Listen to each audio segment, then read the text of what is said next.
अयं ब्रह्मा वरुणेन्द्ररुद्रमरुतः स्तुन्वन्ति दिव्यैः स्तवैर्वेदैः साङ्गपदक्रमोपनिषदैर्गायन्ति यं सामगाः ध्यानावस्थिततद्गतेन मनसा पश्यन्ति यं योगिनो ईशान्तं न विदुः सुरासुरगणा देवाय तस्मै नमः।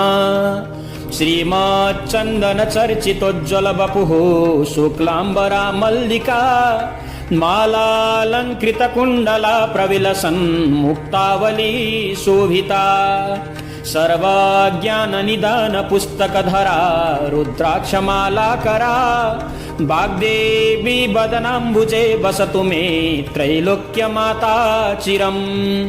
मुखं करोति वाचालं पङ्गुलङ्घयते गिरिं यत्कृपातमहं वन्दे परमानन्दमाधवं।